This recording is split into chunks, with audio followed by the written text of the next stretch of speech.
નામ અને શું રજૂઆત છે? મારું નામ જાડેજા શિવભા દેસરજી, ગામ રામવાવ. અત્યારે અમે આયોજન પત્ર પ્રાંત સાહેબને દેવા આવ્યા હતા અને આપ્યું, પણ આ મારી લડાઈ અનેક ટાઈપથી 7 વર્ષથી હાલે છે કે રામવાવ ગામની ગાયા માટે જે અત્યારે જેટકો કરંટ કંપનીવાળા 120 એકરની અંદર કબજો કરે છે અને જ્યારે આ મંજૂર કર્યો હશે ત્યારે રામવાવ પંચાયત વહીવટમાં હતી. આ કેના કહેવાથી થયો? માજી સરપંચના કે હાલના સરપંચના કહેવાથી કામગીરી ચાલુ થાય છે અને એ ડુંગર મારો ગાયાનો છે અને ગાયા માટે રહે એવી અમારી માંગ છે. નહીતર અમે પ્રાંત સાહેબ સામે આંદોલન કરશું. એના જવાબદાર ભુજ કલેક્ટર, પ્રાંત સાહેબ અને રાપર મામલતદાર અને રામવાવ તલાટી અને સરપંચ. શું નામ છે, શું રજૂઆત છે તમારી? મારું નામ છે સુરેશ કાટેચા. આજે અમે ભચાઉ નાયબ કલેક્ટર સમક્ષ એક રજૂઆત લઈને આવ્યા છીએ.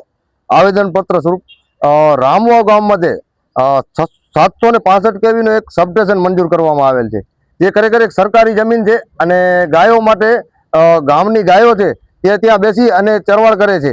તો સબસ્ટેશનની જગ્યા જે મંજૂર કરવામાં આવી છે તે ગાયોને બાજુમાં એક તળાવ પણ આવેલ છે, તેથી ગાયો ત્યાં ચરે છે અને પાણી પણ પીએ છે. તેથી અમારી માંગણી છે કે આ સબસ્ટેશન અન્ય કોઈ જગ્યા ઉપર મંજૂર થાય, કારણ કે ગાયો જે જગ્યા ઉપર સબસ્ટેશન મંજૂર થયેલ છે હાલે એ જગ્યા ગાયો માટે ફાળવેલ છે પંચાયત દ્વારા, અને આમાં સરપંચ દ્વારા કોઈ પણ રીતે કોઈ દાખલો કે આપવામાં આવેલ નથી, છતાં પણ મંજૂર થયેલ છે.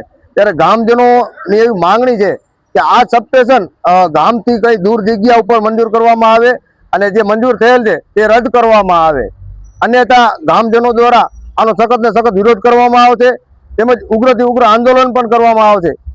તેથી અમારી આ માંગણીને લઈ અને દિવસ 7ની અંદર કોઈ યોગ્ય નિકાલ કરવામાં નહીં આવે તો અમે નાયબ કલેક્ટર સમક્ષ ધરણા પણ કરશું અને કલેક્ટર સમક્ષ પણ રજૂઆત કરશું, જેથી કરી ગામજનોની જે માંગણી છે એ માંગણીને તાત્કાલિક ધોરણે પૂર્ણ થાય એવી અમારી માંગણી છે. જય ભીમ.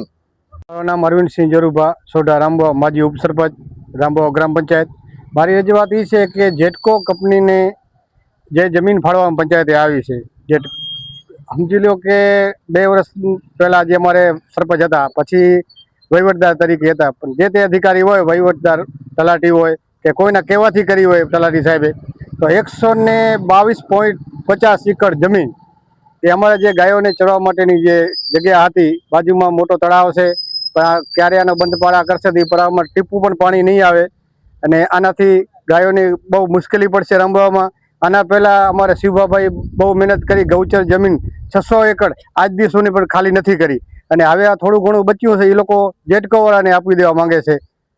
આજ મારી માંગણી છે, કલેક્ટર સાહેબને મેં આવેદનપત્ર આપ્યો છે, અને જો આના કાંઈ પણ પગલાં નહીં આવે તો અમે ભવિષ્યમાં અહીંયા આંદોલન પર બેસશું.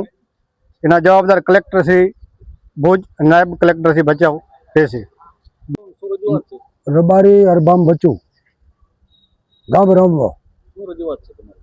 અમારી રજૂઆત છે સાહેબ કે અમારે ઘેટના બકરાના આજે રાજાશાહીવાળા હતા ઘેજના, હવે એ સરકારી જમીન છે સરકારી, પણ અમારે પછી ક્યાંક માલને બહારવાનું, માલને ચારવાનું પડતર જગ્યા હતી, તો એ પડતર જગ્યામાં તો હવે આજે જો ને આ ગેટકા કંપનીને બધું આપી દે ને તો પછી અમારે તો 7 વગરે માલ તો વેચી મારવો પડે ને, ક્યાં જવાનું?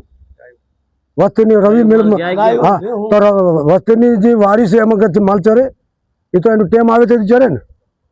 તો અમારી એવી માગણી છે કે આટલો ડુંગર રહી જાય તો ગાય માટે, ઘેટા બકરા માટે, બીજું નરમ ગરમ વસ્તી હોય, 2 બકરો ચારતા હોય બચારી રોકી. માલધારી જવાના ક્યાં? અમે આંદોલન